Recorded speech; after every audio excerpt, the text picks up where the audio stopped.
Khamzat Chimaev once again is the man of the hour. We spoke a lot about him in 2022 and prior, ever since his debut in 2020. Everybody, I come here for everybody, kill everybody, I'm the champ! And recently, due to a cryptic clue by Dana White as to who Izzy's going to fight, people were thinking either Izzy's going to fight Jamal Hill or he's going to fight Khamzat Chimaev. And now it looks more like Kamaru Usman as the opponent for Chimaev. So, needless to say, before 2022, our analysis was all different as to whether or not Khamzat beats these guys. This was before the Gilbert Burns fight, where he actually got tested. This is before Izzy and Kamaru both lost for the first time in the UFC in the weight class they actually fight in. The more things change, the more they stay the same. We're going to be talking about Khamzat versus Izzy and Khamzat versus Kamaru. First, I would like to take a moment, though, to say hello to everybody who came from TikTok, from my TikTok page, and to tell everybody here to go and check out my TikTok page. The production value is going to get better. It doesn't need to be good on TikTok. It does need to be good on YouTube, and I know what you YouTube fiends like. You like lighting, so guess what I got? From Dave & Buster's. Oh, brother, this guy stinks! That do anything for you? That's really distracting. Okay, I'm going to turn that off. I have TikToks up about the matchups between Khamzat and both of these guys, and I'm going to go through both of these fights, and then I'm going to respond to some of the comments that I got on those TikToks. So head over to my TikTok page and leave comments on my newer videos, and, you know, you might be in one of these. With everything out of the way, Khamzat versus Israel Adesanya. Now, no one can really question the fact that Izzy's probably going to dogwalk Khamzat on the feet, right? We understand, for the most part, that while Khamzat does have extremely good power and decent cardio and striking, this is nothing compared to Israel, the last stylebender, the man who does not know that you can even breathe out of your mouth. He'll go 5 full rounds and look like what I would look like if I just walked to the octagon at a brisk pace.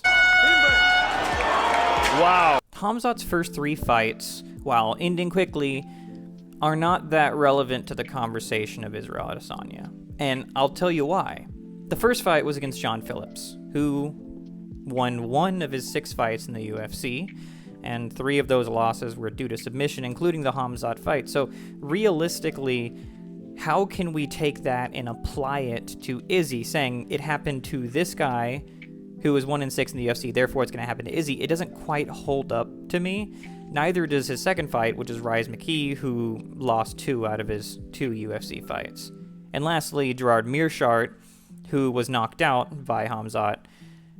You know, there was no wrestling involved, so I can't even really analyze his wrestling in that fight. But you might say, Guy, it happened quickly. That's what she said. Or he said. That's what's impressive. It's not that it happened, it's that it happened quickly. And That's what she said! and there's something that I kind of feel the need to explain. I hear this a lot, where people will say something along the lines of, he finished you in the first round, but he finished this guy in the 4th round, therefore that guy's better than you. It doesn't matter. Okay, at the end of the day, it doesn't really matter. What? Bro, what are you talking about, man? First of all, do you think that somebody like maybe Pavlovich is, by and large, a better striker than, like, Max Holloway? Because Max Holloway doesn't get finishes all that often? It doesn't really work. Not to mention the fact that I think a lot of times the superior grappler can go out there and finish in the first round. The problem is, if it doesn't work, then their arms are tired, and they got out, and you're at a big cardio deficit all of a sudden. So even if you're the far better grappler, why would you run out there and try to get like a performance bonus in the first round and take your odds of winning from 95 to 85? There's no real reason to do that. Think about Gilbert Burns and Neil Magny, right? Gilbert Burns probably could have gotten a decision later on, and this is the game plan that he usually goes into, but he said that his wife wanted him to end it early, and so he just decided to do so, okay? Gilbert Burns isn't known as somebody who tries to do that, and it doesn't mean that he can't, because he did it to Neil Magny. I do think that finishing somebody in the first round is a big deal. It's very impressive, but it's really, really overrated if you're saying that if you can finish John Phillips and Rise McGee in the first round, then surely you can deal with Israel Adesanya. Next, I'm going to talk about the Leech in Holland, and I'm going to save Burns for the end because it's a different situation, and I'll explain why. But against the Leech, he beats Leech. He beats Leech in the first round. He beats Leech without taking a single significant strike, and that is amazing. But the Leech loses due to wrestling sometimes. He lost to Neil Magny. He lost to Jake Matthews. He lost to Nakamura. All due to wrestling. Same thing with Holland. He lost to Brunson, Vettori, Brennan Allen, and Thiago Santos before losing to Khamzat in a grappling situation. I'm not trying to diminish what Khamzat did. Why the fuck you lying? Why you always lying? Oh my god. Stop fucking lying. Obviously, it's all very impressive. What I'm saying is that the only person that he fought that has really good grappling is Gilbert Burns, and he wasn't able to impose his will on the ground against Gilbert Burns. It had to be an entire stand-up fight.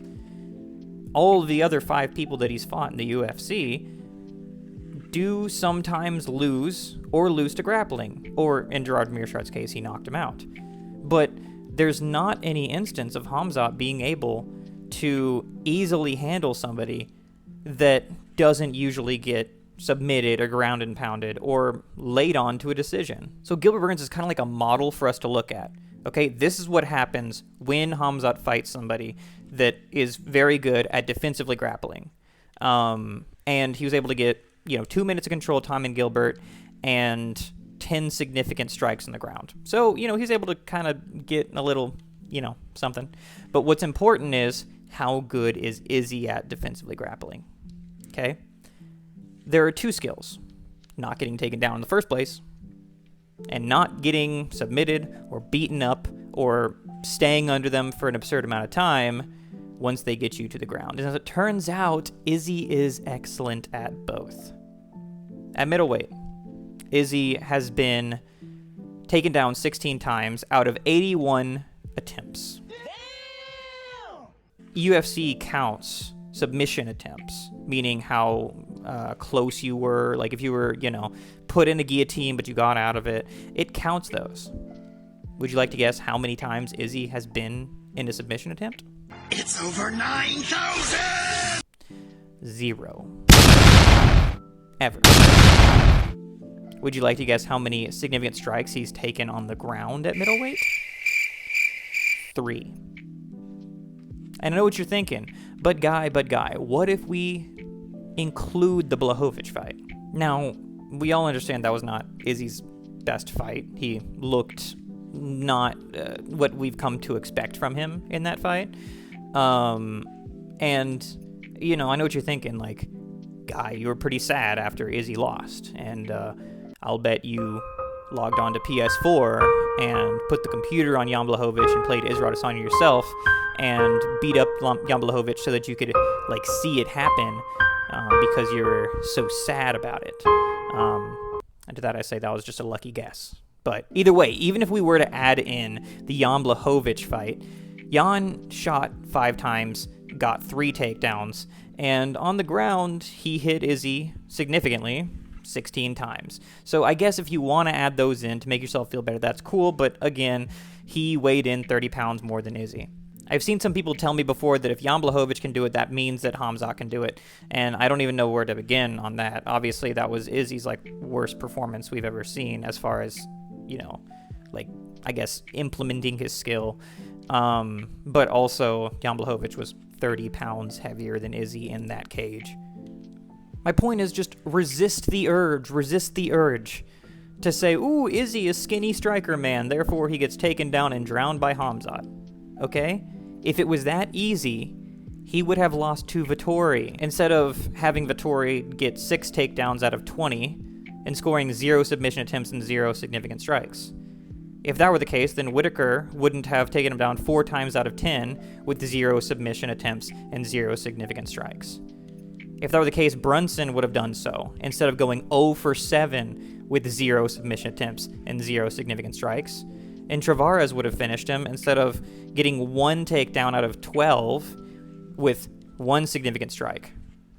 So I guess Tavares is actually probably the best wrestler in the UFC. You're goddamn right. Tavares. Sorry, Tavares. Dude, my chat is always on me about that. That's besides the point. Okay, the point is that Vettori and Whitaker fought for Izzy for a long time, over 2 separate fights, and they have 6 and 4 takedowns respectively, and they're really, really, really good wrestlers, okay? Even if Khamzat is twice as good as them, you know, he could get some significant strikes. That'd be great. But choking him out, finishing him by TKO, you have to be way better than them. And I haven't even started talking about the cardio thing, where everybody we're talking about here has amazing cardio, and Khamzat's cardio is a little bit suspect. Decent cardio. Why the fuck you lying? Why you always lying? I haven't even started talking about the size, because Khamzat is used to largely fighting people that are smaller than him, except for, again, John Phillips' his first UFC fight, and Gerard Mearshart, who, you know, again, he knocked him out. He didn't really, like, wrestle him. So let's get to some of the comments. The top comment is from somebody named Michigania. He says that Khamzat struggled against Gilbert because of Gilbert's BJJ. Izzy doesn't have that. In my opinion, this fight would look a lot like Jan versus Izzy. Okay, did Khamzat eat a mushroom from Super Mario Brothers when I wasn't looking or something? Like, why did people think that he's going to be able to, like, big dog Izzy? He's going to go in there 220 pounds like Jan Blachowicz did. I don't understand that. And, you know, getting wrestled by somebody who just wrestles you because they're bigger versus they wrestle you because they're skilled, it's a different thing. And again, I have to say, Izzy has fought so many good wrestlers. There's one time when he got controlled on the ground in his entire career, and it wasn't even at middleweight. So it's so cherry picky to be like, no, here's this one fight. Forget the rest of his career fighting absolutely insane wrestlers. What about this one fight where he looked his worst in a weight class that wasn't his own? He goes on to say about the Gilbert Burns and Khamzat fight, did you not watch the fight? He took him down easily in the first and then chose not to take him down after that. This is accurate. I also could take down Gilbert Burns, but I am also, likewise, choosing not to do that. I'm stronger. I'm smarter. I'm better. I am better! Lachlan Berry says, Izzy has some of the best takedown defense we've seen from a non-wrestler, and Khamzat also isn't big enough to overpower Izzy. Okay, he kind of just summed up this long video. I don't know that I needed to make this video. That pretty much just sums up my point, but with actually, you know, I had some evidence and stuff like that. I'm having to scroll past a lot of these comments because, you know, it's TikTok. Lucas Tracy says, yes, that one. He says, I think Khamzat submits him in 3 minutes. And I replied, have me on to talk about it, ? We'll see. Somebody says, MMA math doesn't work, bud. Okay, now, I take issue with this, okay? Because MMA math does not work. MMA calculus does. You understand? All right? If you say, oh, you know what? I think Tony Ferguson is a better fighter than, right now, than Justin Gaethje, Michael Chandler, and Dustin Poirier, because he lasted longer than Oliveira than all of them. That's MMA math, and that's bad. But when you have a lot of those things, several, 10, 20 pieces of evidence that all point towards the same thing, then it's not MMA math anymore. You know, it's, you're actually just backing up your claims. I mean, anything that you could cite to talk about somebody's skill at the end of the day is MMA math. Joshua Finner says, I don't care that Izzy is way better than Holland. Khamzat could do the same. I'm not sure really what to say to that. I think that him being better does play a role here, but that's okay. And lastly, Half Garage Guy says, it's always guys that look like they played tennis in high school that speak their opinion out loud.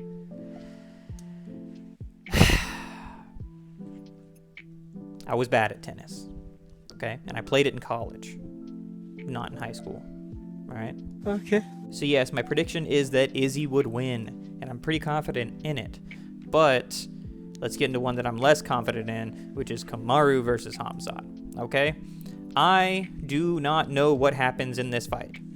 If you force me to pick one, I will pick Kamaru Usman. But I have no idea. Because we're talking about Kamaru Usman, all right? In Kamaru Usman's prime, Khamzat is not taking him down. Nobody's taking him down. If they're taking him down, they're not doing anything with it. Okay? Straight up. Leon is insanely good at BJJ and had, full mount for 3 full minutes out of the first round when they're completely dry. Okay? Like, even the one time that he did get taken down, he got taken down into the worst position you can be in and still made it out of the round without taking almost any damage. At the end of the day, Kamaru Usman would have, in his prime, beaten Khamzat relatively badly. If you compare their stand-up and Gilbert Burns, I know it's MMA mathy, but we don't have that much to go on other than the smell test, the eye test. Just look at who looks better in there. To me, it's clearly Kamaru Usman. Look at who has the better chin. To me, it's clearly Kamaru Usman. And look at the stats when it comes to takedown defense on Kamaru Usman. He was taken down once by a really tricky trip from Leon Edwards. Other than that, it doesn't really happen, okay? Usman isn't going to get taken down. He's not going to get beaten on the feet in his prime by Khamzat Chimaev. So the question is, how much has Usman diminished, okay?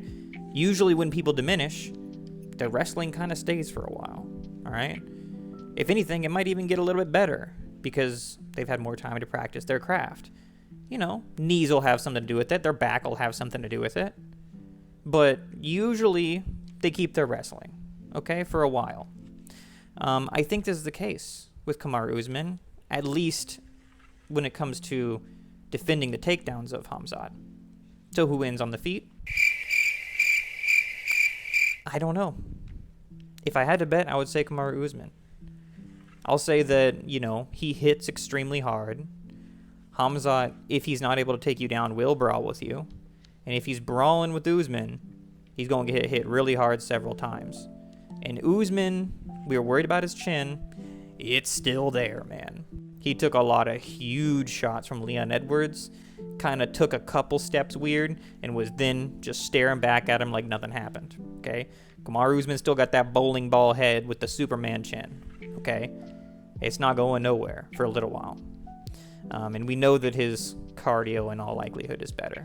If I had to bet, I'm saying Kamaru Usman, but I am not that confident in it. So let's get to the comments. COVPO says, Khamzat been wasting time talking. Bro's taken almost a year off in his prime doing God knows what. Okay, to be fair, that didn't have a lot to do with the analysis, but I do wonder that. Let me know in the comments what you guys think is going on with Khamzat, why he's been gone for a while, why he was so active and then, isn't anymore. Kamaru's stand-up didn't look as good because of his recent hand surgery. He might still be gun-shy after that coming into the Khamzat fight, too, says Ricky. Yeah, that's what I don't like about this. There's so much speculation. About Usman's condition, about truly how good is Leon, truly how good is Khamzat. We don't really know, Devil of Hell's Kitchen says, man, I hope Usman knocks him out and gets another shot. Maybe take down Burns again if it doesn't work. That's just some hater stuff. I don't know what to tell you. Kai says, you have a high IQ, bro. You know what I got to say about that? Anyways, I promise Khamzat will knock out Usman. Just know says, I promise Khamzat will knock out Usman. Usman never fought someone with the frame and wrestling ability as Khamzat. He's going to walk Usman down and beat him up. I think that it's weird to bet on somebody knocking out Usman. I really do think so. Unless he's going to fight Sergey Pavlovich, I don't really think it's the most reliable thing to say that Khamzat's going to knock out Usman. And that's a lot of the reason why I'm saying Usman. Because, Khamzat is a huge finisher. He's really good at finishing people. That's what she said. And Usman is really good at not getting taken down in the first place or getting knocked out. You have to, absolutely blast him to knock him out. or just be very, very consistent to win a decision like Colby almost did, kind of, and like Leon did in their third fight. So those are my takes. Izzy is going to beat Khamzat if they ever fight. 80% sure. Usman's going to probably beat Khamzat, like 55% sure, not very sure at all. But either way, follow my TikTok, subscribe on here, hit the bell on here because I don't really post that much, so it's not really going to annoy you, like ba-ding, ba-ding, ba-ding all the time. It's just going to be once in a while. I'll do big pay-per-views, and if I just feel like posting something. So thank you for watching, and I'll talk to you guys next time.